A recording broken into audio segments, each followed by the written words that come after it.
নমস্কাৰ ছাত্ৰ ছাত্ৰীসকল মই আজি তোমালোকৰ কাৰণে লৈ আহিছোঁ ক্লাছ 10ৰ সোশিয়েল সায়েন্স ভূগোল খণ্ডৰ পৰা আৰু চেপ্টাৰ 4ৰ পৰা আনিছোঁ অসমৰ ভূগোল চেপ্টাৰটোৰ নাম আৰু এই চেপ্টাৰটোৰ পৰা মই গোটেইখিনি MCQ লৈ আহিছোঁ লাইন বাই লাইন পঢ়ি সো তোমালোকে ধুনীয়াকৈ লিখি ল'বা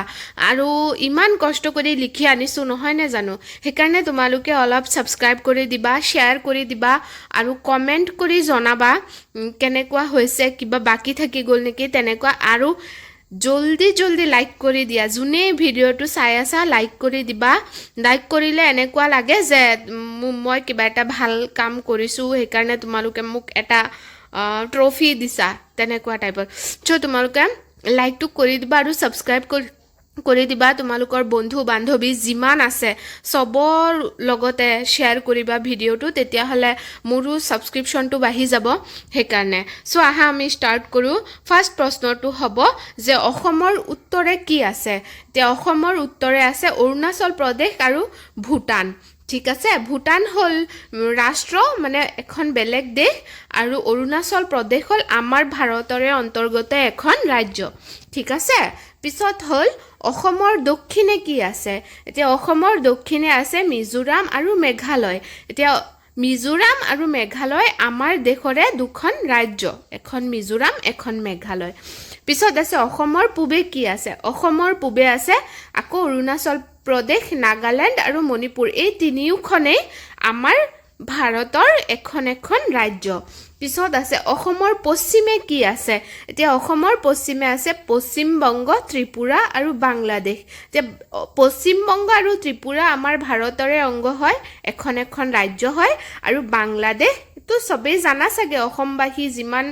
মানুহ আছে সবেই বাংলাদেশৰ বিষয়ে জানে যে বাংলাদেশ এখন বিদেশী ৰাষ্ট্ৰ হয়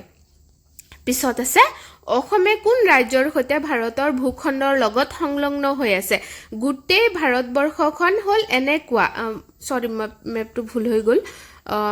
গোটেই ভাৰতবৰ্ষৰ মেপটো আছিলে এনেকুৱা টাইপৰ হয় না পিছত এই অসম মানে উত্তৰ পূৰ্বাঞ্চলটো এনেকুৱা এতিয়া অসমখন আছে ইয়াত আৰু এইটো এনেকে লগ লাগি আছে এইখিনিত আছে পশ্চিম বংগ সো পশ্চিম বংগৰ লগত আমাৰ অসমখনে ভাৰতৰ ভূখণ্ডৰ লগত সংলগ্ন হৈ আছে এতিয়া পশ্চিম বংগ যদি ৰাস্তা কাটি দিয়ে তেতিয়া হলে ভাৰতৰ ভূখণ্ডৰ পৰা আমাৰ অসমখন বেলেগ হৈ যাব ঠিক আছে বুজি পাইছা সাগে সো পশ্চিম বংগৰ লগত আমাৰ অসমখন লগ হৈ থাকাৰ কাৰণেহে ভাৰতৰ লগত লগ হৈ আছে সো এতিয়া ইয়াৰ পিছত হ'ব অসমক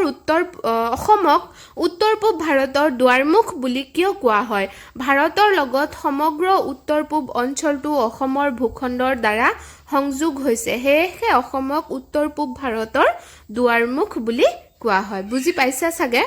পিছত আছে অসমৰ অক্ষাংশ আৰু দ্ৰাঘিমাংশৰ অৱস্থিতি নিৰ্ণয় কৰিব দিছে 24 ডিগ্ৰী 9 সেকেন্ড উত্তৰ অক্ষাংশৰ পৰা 27 ডিগ্ৰী 58 মিনিট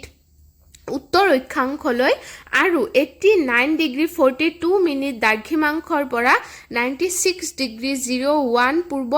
দ্ৰাঘিমাংশলৈকে বিস্তৃত হৈ আছে আমাৰ অসমখন এতিয়া 01 এনেকে ওপৰত যে এটো আছে এটো মানে মিনিট আৰু যদি এনেকুৱা ওপৰত এনেকে 01 ওপৰত যদি দুটা থাকে হেতু সেকেন্ড হ'ব ইয়াৰ পিছত আছে অসমৰ মুঠ মাটিকালি কিমান অসমৰ মুঠ মাটিকালি 78438 বৰ্গ কিলোমিটাৰ তোমালোকে এনেকে ফোন নাম্বাৰ ওয়াইজ মনত ৰাখি দিবা এটো যে ফোন নাম্বাৰটো এটো নহয় বাৰু এটো নাম্বাৰ ওয়াইজ আৰু ভাৰতৰ মুঠ মাটিকালি 2.4%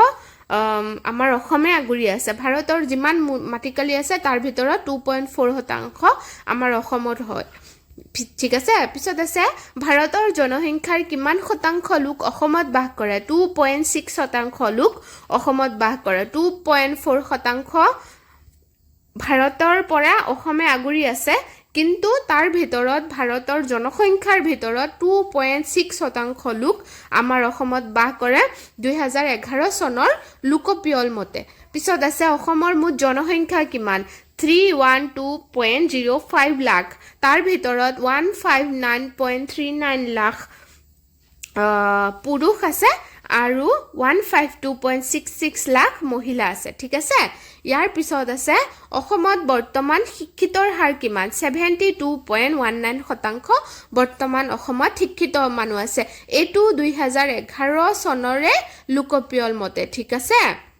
লোকপিয়ল মতে ঠিক আছে মই পুৰাটো নিলিখিলো তোমালোকে লিখি লবা পিছত আছে অসমত কেইখন নগৰ আছে অসমত 7খন প্ৰথম শ্ৰেণী নগৰ আছে আৰু 6খন দ্বিতীয় শ্ৰেণী নগৰ আছে এটো 2011 চনৰ মতেই পিছত আছে অসমৰ আটাইতকৈ জনবহুল নগৰীখনৰ নাম কি অবভিয়াসলি এটো গুৱাহাটীয়ে হ'ব ইমান ডাঙৰ এখন চহৰ হয় আৰু ইয়াত ইমানজন মানুহ আছে 968549 জন ঠিক আছে 2011 চনৰ মতে পিছত আছে অসমৰ দ্বিতীয় আৰু তৃতীয় স্থানত থকা জনবহুল নগৰ দুখন কি কি এতিয়া দ্বিতীয় স্থানত আছে শিলচৰ আৰু তৃতীয় স্থানত আছে ডিব্ৰুগড় আৰু প্ৰথমটো এই মাত্ৰ আমি কি পঢ়িলো গুৱাহাটী দ্বিতীয় শিলচৰ তৃতীয় ডিব্ৰুগড় ঠিক আছে পিছত আছে দ্বিতীয় শ্ৰেণীৰ নগৰৰ ভিতৰত অসমৰ আটাইতকৈ জনবহুল নগৰখনৰ নাম কি প্ৰথম এতিয়া দ্বিতীয় শ্ৰেণীৰ নগৰৰ কথা কৈছে ইয়াৰ আগত আমি যোনখিনি পঢ়িছো এটো প্ৰথম শ্ৰেণীৰ নগৰ আছিল আৰু দ্বিতীয় শ্ৰেণীৰ নগৰ হ'ল প্ৰথম হ'ল ধুবুৰী আৰু দ্বিতীয় হ'ল ডিফু দ্বিতীয় শ্ৰেণীৰ নগৰৰ ভিতৰত প্ৰথম ধুবুৰী দ্বিতীয় ডিফু এতিয়া প্ৰশ্ন আহিব যে প্ৰথম আৰু দ্বিতীয় শ্ৰেণীৰ নগৰ কাক বুলে এতিয়া লোকপিয়লৰ তথ্যমতে 1 লাখ বা ততোধিক জনসংখ্যাৰ নগৰক প্ৰথম শ্ৰেণীৰ আৰু 50,000ৰ পৰা 1 লাখৰ তলৰ জনসংখ্যাৰ নগৰক দ্বিতীয় শ্ৰেণীৰ নগৰ বোলা হয় তে তোমালোকে তো বুজিছাই সাগে যে প্ৰথম আৰু দ্বিতীয় প্ৰথম শ্ৰেণীৰ নগৰ হেবোৰ যোনবিলাকৰ নেকি 1 লাখতকে অধিক বা 1 লাখ জনসংখ্যা থাকে আৰু দ্বিতীয় হ'ল যে 50,000ৰ পৰা 1 লাখতকে তলত যদি হয় তেতিয়া হলে হেতু দ্বিতীয় শ্ৰেণীৰ নগৰ ঠিক আছে ইয়াৰ পিছত আছে জনসংখ্যাৰ পৰিৱৰ্তন কিয় হয় জন্মৰ হাৰ মৃত্যুৰ হাৰ আৰু প্ৰব্ৰজন এই তিনি প্ৰকাৰে জনসংখ্যাৰ বৃদ্ধি আৰু পৰিৱৰ্তন হয় ঠিক আছে ইয়াৰ পিছত আছে অসমত কোন চনত লোকপিয়ল হোৱা নাছিল 1981 চনত অসমত লোকপিয়ল হোৱা নাছিল পিছত আছে যে 1901 চনত অসমত জনসংখ্যাৰ ঘনত্ব কিমান আছিল এটো 1901 চন দেই চন বিলাক মনত ৰাখিবা কেতিয়া কোনটো চনত কিমান ঘনত্ব আছিল বা জনসংখ্যা আছিল মই বিলাকো এড কৰিছো এতি প্ৰতি বৰ্গ কিলোমিটাৰত মাত্ৰ 42 জন হেৰি আছিল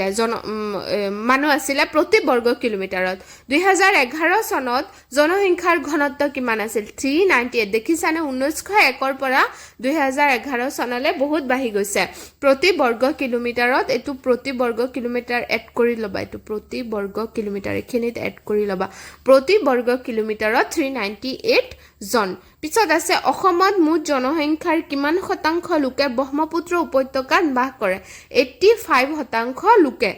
পিছত আছে ব্ৰহ্মপুত্ৰ আমাৰ অসমত দুটা উপত্যকা আছে নহয় ব্ৰহ্মপুত্ৰ উপত্যকা আৰু বৰাক উপত্যকা আৰু এটাও আছে হেতু হল পাৰ্বত্য অঞ্চল ঠিক আছে তিনিখন আৰু হেতু অঞ্চল হয় পাৰ্বত্য আৰু উপত্যকা ব্ৰহ্মপুত্ৰ আৰু বৰাক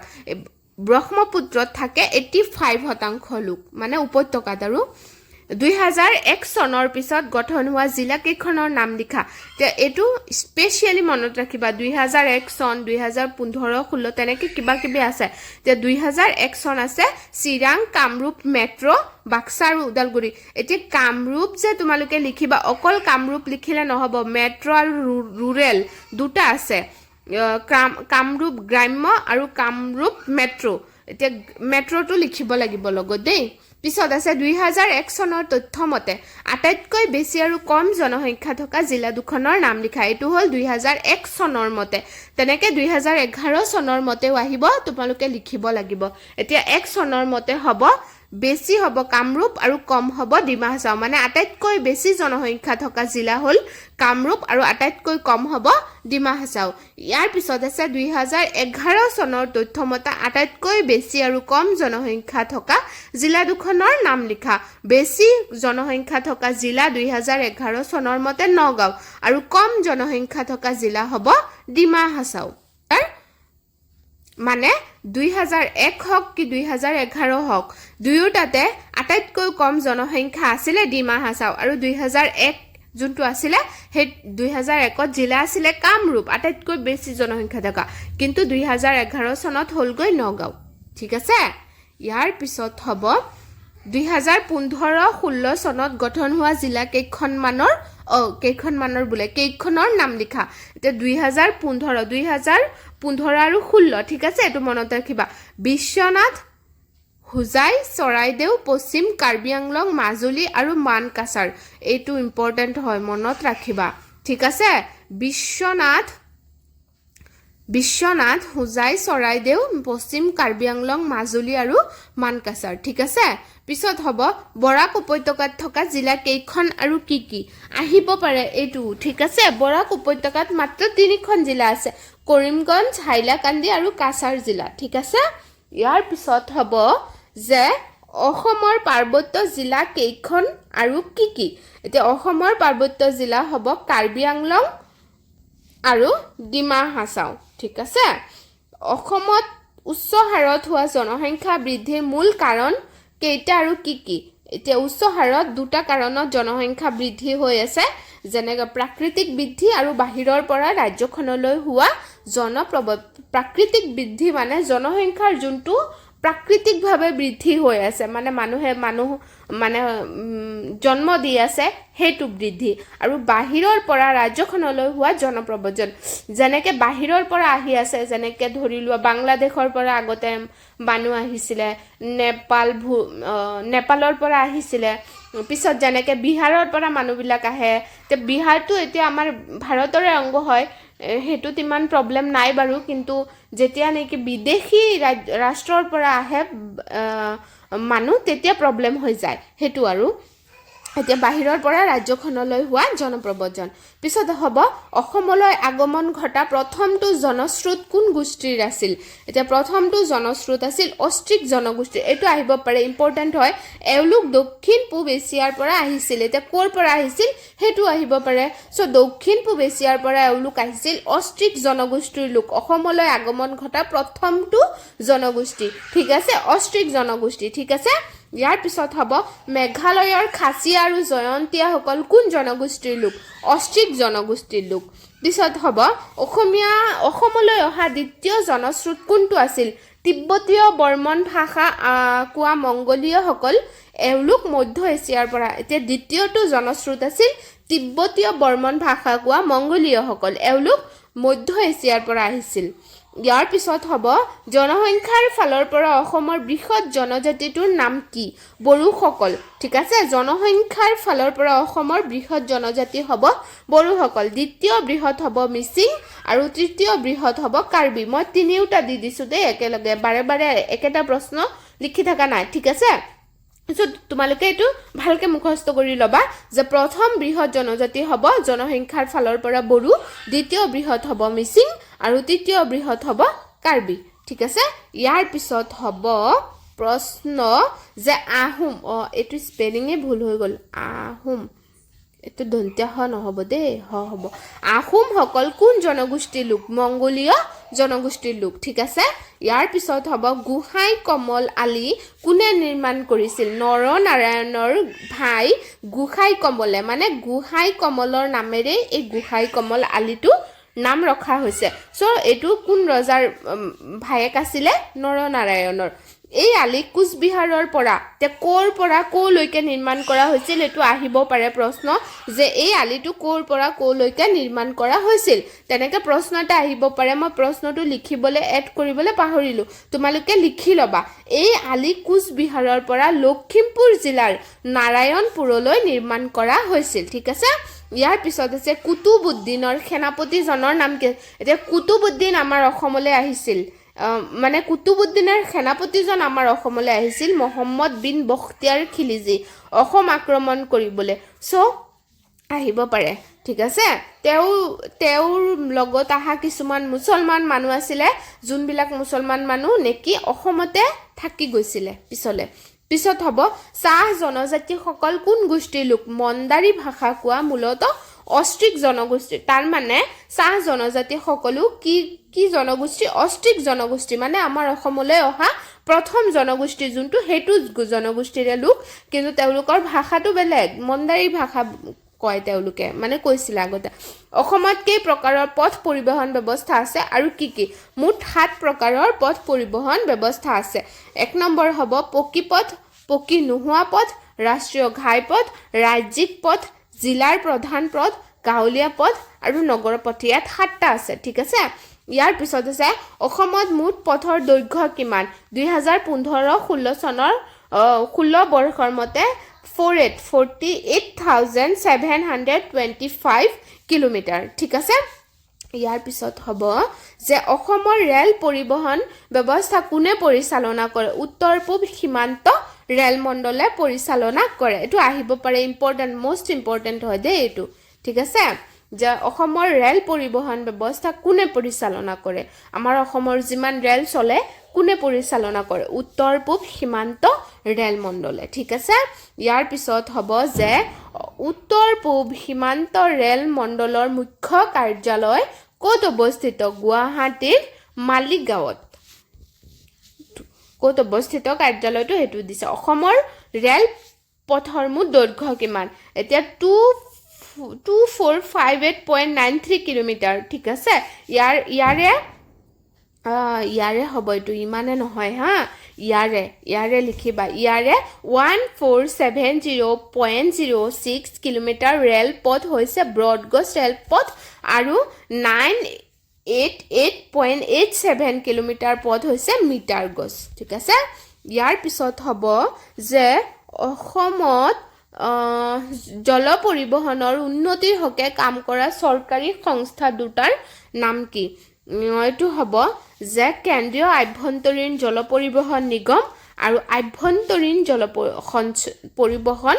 সঞ্চালকালয়, ঠিক আছে। আভ্যন্তৰীণ জল পৰিবহণ সঞ্চালকালয় আৰু কেন্দ্ৰীয় আভ্যন্তৰীণ জল পৰিবহণ নিগম, এইটো জল পৰিবহণৰ উন্নতিৰ হকে কাম কৰে এই দুটা কাৰ্যালয়ে। ব্ৰহ্মপুত্ৰৰ এটা বন্দৰৰ নাম লিখা। পাণ্ডু। ইয়াৰ পিছত আছে, এতিয়া বন্দৰ মানে কি জানাইতো? মানে নদীৰ পোৰ্ট বুলি কয় এইবিলাক। নদী আছে নহয়, নদীৰ পাৰত এইবিলাক থাকে, জাহাজ তাহাজ বা মাল চাল আনা নিয়া কৰে এইবিলাকৰ পৰা, ঠিক আছে। এঠাইৰ পৰা আন ঠাইলৈ যায় আৰু বস্তুবিলাক। পিছত আছে ব্ৰহ্মপুত্ৰৰ দুয়োপাৰত কিমান ফেৰীঘাট আছে? 30যোৰতকৈ বেছি ফেৰীঘাট আছে। এতিয়া অসমত কিমানখন জাহাজ চলাচলৰ ব্যৱস্থা আছে? 61খন জাহাজ চলে দেই অসমত। ইয়াৰ পিছত হ'ব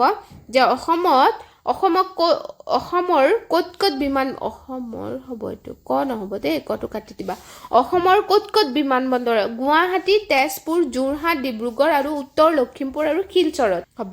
অসমৰ কোনটো বিমানবন্দৰ অচল হৈ আছে? এতিয়া অচল হৈ আছে মানে এতিয়া বন্ধ হৈ আছে আৰু যে ধুবুৰী জিলাৰ ৰূপসীত থকা, মানে ৰূপসী জেগাটোৰ নাম, ধুবুৰী জিলাৰ ৰূপসীত থকা বিমানবন্দৰখন বৰ্তমান কি হৈ আছে? অচল হৈ আছে। পিছত আছে উত্তৰ পূব ভাৰতৰ একমাত্ৰ আন্তঃৰাষ্ট্ৰীয় বিমানবন্দৰটোৰ নাম কি? গুৱাহাটীৰ লোকপ্ৰিয় গোপীনাথ বৰদলৈ আন্তঃৰাষ্ট্ৰীয় বিমানবন্দৰ। তাৰ মানে আমাৰ গোটেই উত্তৰ পূব ভাৰতৰ একমাত্ৰ আন্তঃৰাষ্ট্ৰীয় বিমানবন্দৰ এখনেই আছে, সেইটো হ'ল গুৱাহাটীৰ। যদি আহে যে গুৱাহাটীৰ আন্তঃৰাষ্ট্ৰীয় বিমানবন্দৰটোৰ নাম কি, তেতিয়া তোমালোকে কি লিখিবা? লোকপ্ৰিয় গোপীনাথ বৰদলৈ আন্তঃৰাষ্ট্ৰীয় বিমানবন্দৰ, ঠিক আছে। এইটো এটা প্ৰশ্ন আহিব পাৰে। আৰু এইটো উত্তৰ পূব ভাৰতৰ একমাত্ৰ আন্তঃৰাষ্ট্ৰীয়। এতিয়া আন্তঃৰাষ্ট্ৰীয় মানে কি? ইণ্টাৰনেশ্যনেল, মানে এই এই এয়াৰপৰ্টৰ পৰাই তোমালোকে ক'ত যাব পাৰিবা? বেলেগ এখন দেশতো যদি যাব বিচাৰা যাব পাৰিবা, সেইটোকে আন্তঃৰাষ্ট্ৰীয় বুলি কয়। পিছত আছে যে অসমৰ ভূমি কেই প্ৰকাৰৰ মৃত্তিকাৰে গঠিত আৰু কি কি? এতিয়া 4 প্ৰকাৰৰ মৃত্তিকাৰে গঠিত, যেনে নদী সমভূমিৰ পলসুৱা মৃত্তিকা, গিৰিপথ মৃত্তিকা, পাহাৰীয়া মৃত্তিকা আৰু কংকৰ মৃত্তিকা, ঠিক আছে। এইকেইটাৰে গঠিত। পলসুৱা মাটি কেই প্ৰকাৰৰ আৰু কি কি? 2 প্ৰকাৰৰ, যেনে নতুন পলসুৱা মাটি আৰু পুৰণি পলসুৱা মাটি। ইয়াৰ পিছত আছে 2009-10ৰ তথ্য মতে অসমৰ মুঠ মাটিকালিৰ কিমান শতাংশ মাটিত খেতি কৰা হৈছে? 35% মাটিত। পিছত আছে অসমত কেই প্ৰকাৰৰ অৰণ্য আছে আৰু কি কি? অসমত অৰণ্য আছে 5 প্ৰকাৰৰ, যেনে 5 প্ৰকাৰৰটো এড কৰিবলৈ পাহৰিলোঁ, তোমালোকে কৰি ল'বা। যেনে বুলি দি পিছত লিখিবা যে অসমত অৰণ্য আছে 5 5 প্ৰকাৰৰ যেনে বুলি দিয়ে এটো লিখিবা ক্ৰান্তীয় চিৰসেউজীয়া অৰণ্য ক্ৰান্তীয় অৰ্ধ চিৰসেউজীয়া অৰণ্য নদী কাষৰীয়া অৰণ্য পিছত আছে ক্ৰান্তীয় আৰ্দ্ৰ পৰ্ণপাতী অৰণ্য আৰু ক্ৰান্তীয় শুষ্ক পৰ্ণপাতী অৰণ্য পিছত হ'ব অসমৰ মুঠ মাটিকালিৰ কিমান শতাংশ বনাঞ্চলে আগুৰি আছে 34%। ইয়াৰ পিছত হ'ব যে অসমৰ মুঠ বনাঞ্চলৰ কিমান শতাংশ সংৰক্ষিত বনাঞ্চলৰ অন্তৰ্গত 72%। পিছত আছে অসমত বৰ্তমান কেইখন ৰাষ্ট্ৰীয় উদ্যান আৰু অভয়াৰণ্য আছে 5খন ৰাষ্ট্ৰীয় উদ্যান আৰু 20খন অভয়াৰণ্য আছে। ইয়াৰ পিছত হ'ব পনীয়া সোণ বুলি কাক কোৱা হয় খনিজ তেলক কোৱা হয় পনীয়া সোণ বুলি এটো আহিব পাৰে প্ৰশ্ন দেই ভাৰতৰ আটাইতকৈ পুৰণি তৈলক্ষেত্ৰটোৰ নাম কি এটো আহিব পাৰে ডিগবৈ তৈলক্ষেত্ৰ। ইয়াৰ পিছত হ'ব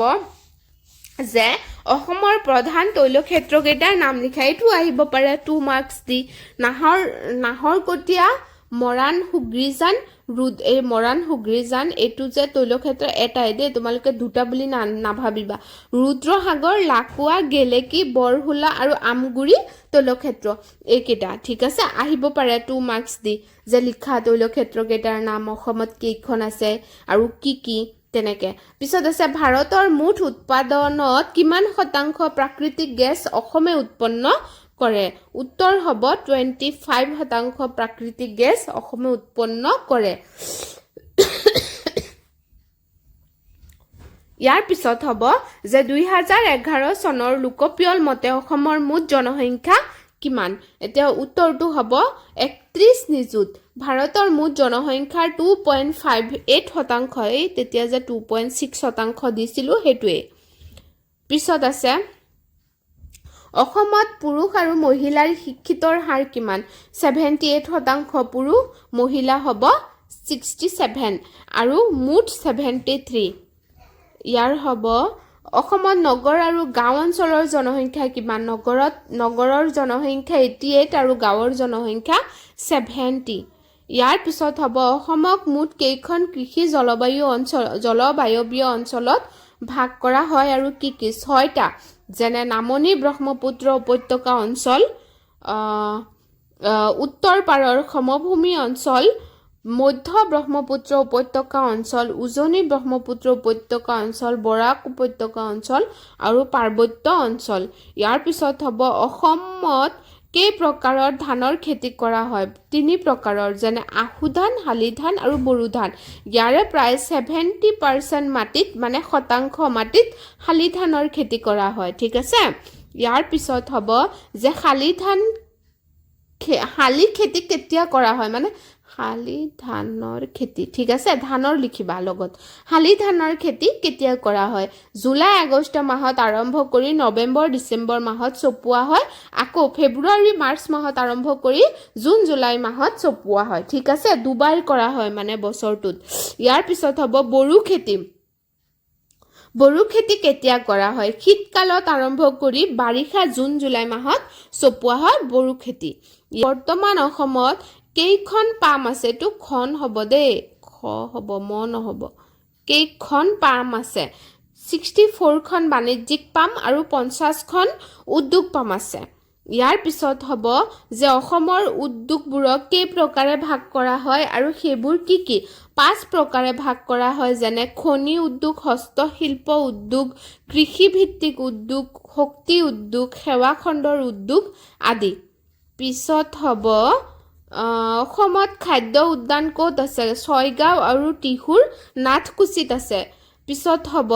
যে অসমত কেই প্ৰকাৰৰ ৰেচম উৎপাদন কৰা হয় আৰু কি 3 প্ৰকাৰৰ যেনে এৰী মুগা আৰু নুনি পাট এই 3 প্ৰকাৰৰ কি উৎপাদন কৰা হয় ৰেচম। পিছত হ'ব যে মুগা সূতা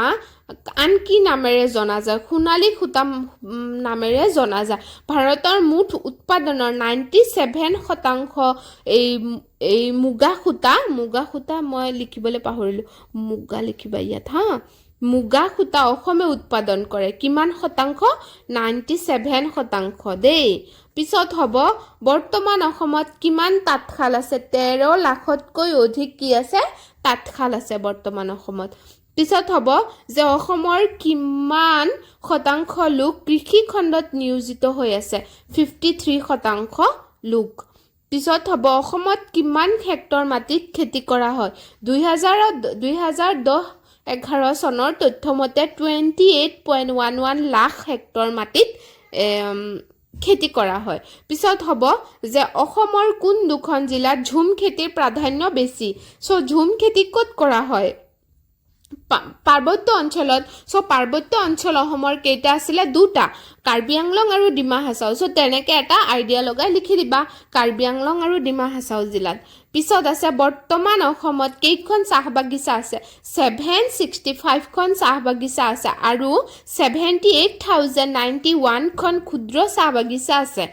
আৰু 318,000 হেক্টৰ মাটিত চাহ খেতি কৰা হয় এটো ইম্পৰ্টেন্ট হয় মনত ৰাখিবা চাহৰ লগত ৰিলেটেড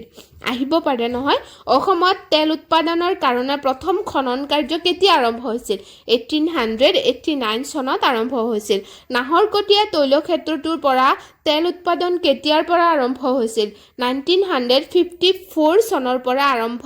হৈছিল ইয়াৰ পিছত হ'ব যে বৰ্তমান অসমত কেইটা তেল শোধনাগাৰ আছে 4টা আহিব পাৰে দে এটো মোস্ট ইম্পৰ্টেন্ট হয় গুৱাহাটী বঙাইগাঁও ডিগবৈ আৰু নিমলিগড় ইয়াৰে প্ৰথমতে হ'ব লাগিছিল ডিগবৈ যেহেতু প্ৰথম হেৰিটো মোৰ লিখোতে অলপ উল্টা পুল্টা হৈ গৈছিল ঠিক কৰিবলৈ মনত নাই প্ৰথমতে ডিগবৈ লিখিবা কাৰণ প্ৰথমতে ডিগবৈটো এই হেৰি হৈছিল ষ্টাৰ্ট হৈছিল আমাৰ গোটেই ভাৰতবৰ্ষৰ ভিতৰত সো ডিগবৈ পিছত গুৱাহাটী বঙাইগাঁও পিছত নিমলিগড় লিখি দিবা পিছত হ'ব ভাৰতৰ আটাইতকৈ পুৰণি তেল শোধনাগাৰখনৰ নাম কি ডিগবৈ দেখিছা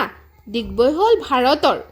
অসমৰে নহয় অকল গোটেই ভাৰতৰ আটাইতকৈ পুৰণি তেল শোধনাগাৰে হ'ল ডিগবৈ পিছত